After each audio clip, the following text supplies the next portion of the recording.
Shalom, selamat pagi Bapak Ibu sekalian. Apa kabar Anda hari ini? Harap kasih karunia Tuhan senantiasa terus menyertai kehidupan kita sekalian.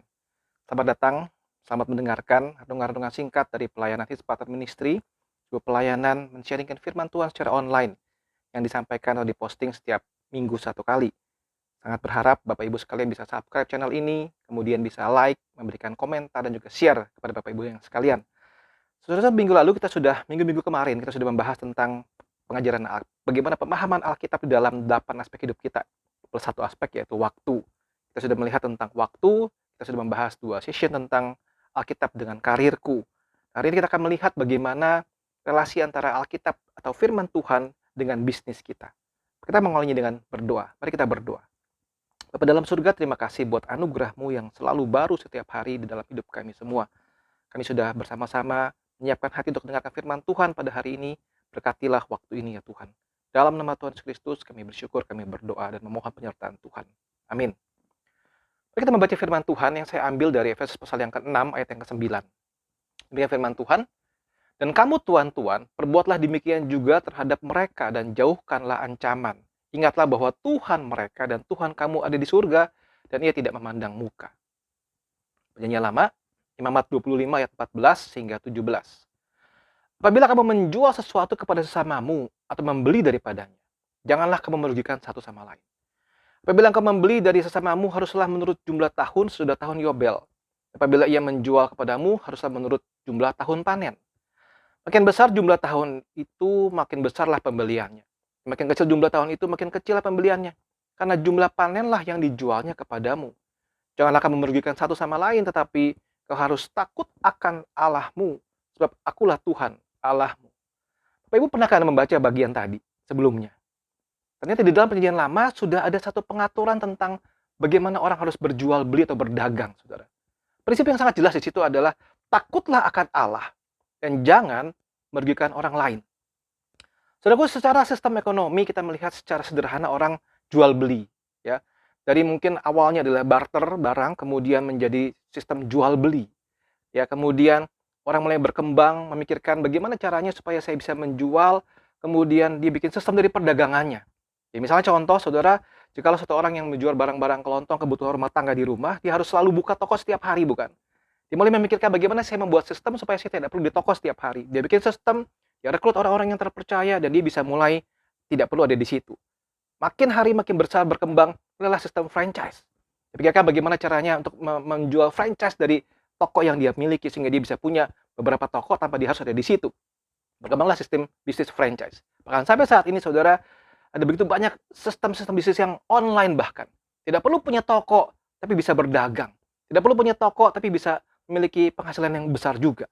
Artinya, sistem perdagangan, sistem bisnis makin hari makin berkembang. Saudara, apapun sebetulnya bentuk bisnis itu, apa sih tujuan utama orang berbisnis, saudara? Sederhana sekali sebetulnya adalah mencari keuntungan, bukan? Mencari uang. Bukan hanya itu. Ada orang berkata begini, saya ingin bisnis supaya saya bisa menyediakan barang atau jasa untuk masyarakat. Saya ingin menciptakan lapangan kerja bagi orang-orang lain. Saya ingin meningkatkan kemajuan ekonomi masyarakat di sekitar saya. Saudara, banyak orang yang berbisnis itu tidak pikirkan aspek-aspek lain, hanya pikirkan satu saja, yang penting mencari keuntungan saja.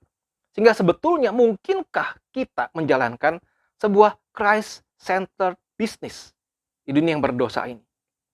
Saudara, kita sering tahu sekali bagaimana yang namanya orang bisnis itu susah sekali untuk menerapkan prinsip firman Tuhan. Susah sekali untuk bersikap benar, bersikap jujur, bersikap adil dalam segala aspek kehidupannya, bukan? Sehingga sungguh-sungguh betulkah, mungkinkah bisa ada satu sistem Christ-centered business? Apa sih yang dimaksud dengan Christ-centered business? Saudara sekalian begini, Christ-centered business itu bukan hanya soal orang merekrut sesama orang Kristen sebagai karyawannya. Bukan soal itu, saudara. Di dalam sistem HRD, yang diincar adalah orang-orang yang seiman, orang-orang Kristen. Bahkan yang diincar adalah orang-orang yang segereja. Saudara, itu bukan ngomongin soal Christ-centered business. Yang kedua, Christ-centered business itu bukan soal sebuah sistem kantor yang churchy, ya, yang melakukan seperti aktivitas gereja sehari-hari. Misalnya begini, setiap pagi kumpul semua ada doa pagi dulu. Ya, kemudian hari Jumat jamnya istirahat siang ada PD Jumat.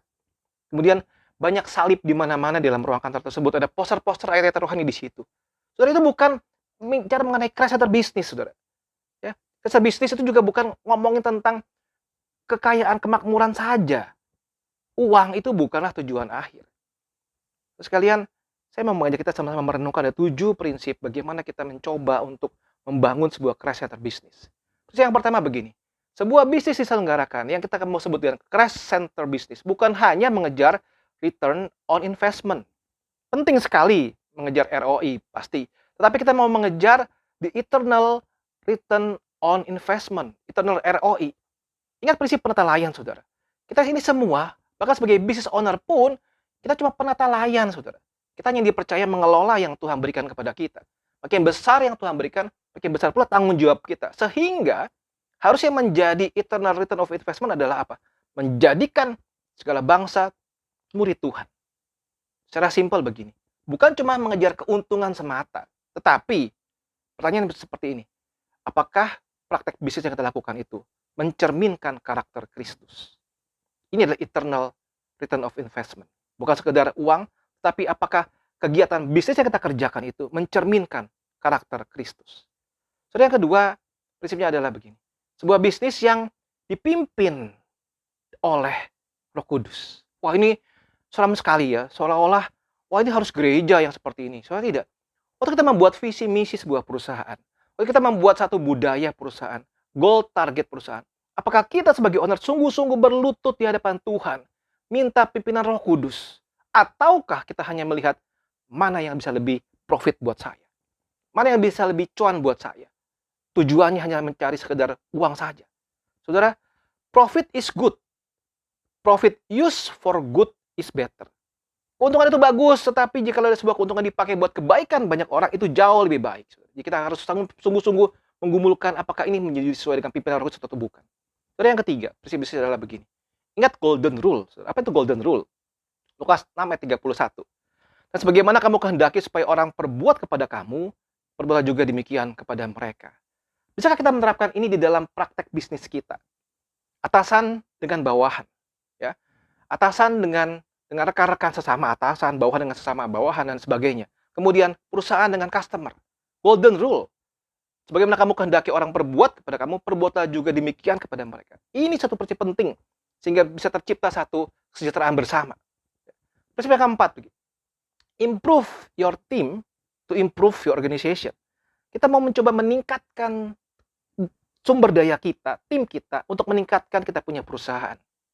Bapak Ibu sekalian, banyak perusahaan, pemilik usaha yang tidak mementingkan SDM-nya. Hanya rekrut saja. Tidak memikirkan, tidak memberikan pelatihan-pelatihan yang baik buat pengembangan SDM-nya.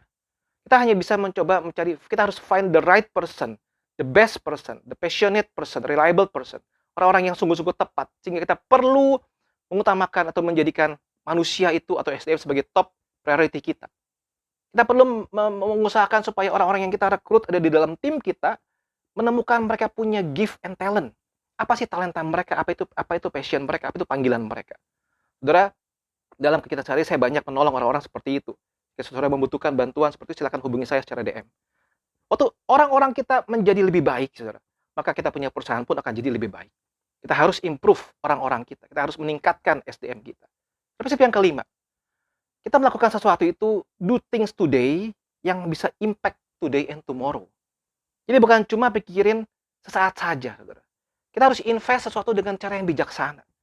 Kita harus pikirkan juga mengenai go green, mengenai lingkungan kita. Jangan sampai yang kita lakukan saat ini tidak bisa berakhir ke dalam masa depan. Artinya masa depan sudah tidak bisa ada lagi. Saudara. Kita harus pikirkan sesuatu yang kita lakukan yang bisa juga berimpact kepada masa depan. Saudara, sekarang ini banyak orang-orang yang mencoba mengkampanyekan go green. Sangat baik sekali. Mengurangi penggunaan plastik, mengurangi penggunaan kertas sekali pakai. Harus bisa di-recycle, reuse, segala macam. Itu bagian yang harus kita gumulkan sebagai seorang pemilik usaha Kristen. Saudara, yang keenam adalah begini. Kita mencoba provide high quality goods and services. Pasti, saudara, ini menjadi satu standar seorang Kristen yang berbisnis. Menyediakan satu barang-barang jasa yang punya high quality, kualitas yang paling baik, saudara. Kolose 3:23. Apapun juga yang kamu perbuatlah dengan segenap hatimu seperti untuk Tuhan dan bukan untuk manusia. Ini ayat ini bukan bicara mengenai karyawan saja.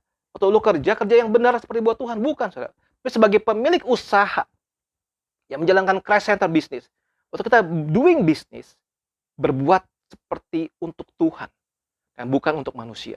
Sehingga produksi barang kita, produksi jasa kita harus high quality. High quality. Kita mencoba untuk serve others, ya. Kita mencoba untuk create values. Sehingga kalau kita renung-renungkan seperti ini, saudara pasti punya banyak sekali implikasi di dalam kegiatan kantor kita sehari-hari, bisnis kita sehari-hari. Tapi mari kita belajar untuk mentaati apa yang Tuhan inginkan dalam hidup kita. Saudara, yang terakhir, saudara, poinnya adalah begini. Saudara pemilik bisnis, punya satu kesempatan yang unik untuk apa? Mempengaruhi society, masyarakat. Dengan cara apa? Melayani orang-orang, ya. Dengan cara apa? Membuka lapangan kerja bagi orang-orang. Dengan cara apa? Memberi kesejahteraan bagi masyarakat sekitar, dimanapun dia berada. Sehingga saudara sebetulnya itu adalah satu hal, furthering God's kingdom here on earth. Bagaimana kita memperluas kerajaan sorga di bumi saat ini. Ini satu kesempatan unik bagi seorang pebisnis Kristen. Apakah engkau sedang mencoba memperluas pekerjaan Tuhan, memperluas kerajaan sorga di bumi ini melalui usaha, melalui bisnismu? Atau malah menjadi sebuah hal yang bikin mampet kerajaan surga, bikin tidak berkembang kerajaan surga. Kenapa? Karena segala praktek yang kau lakukan, praktek yang tidak takut akan Tuhan. Terus sekalian, mari kita bergumul bersama sebagai seorang pebisnis Kristen.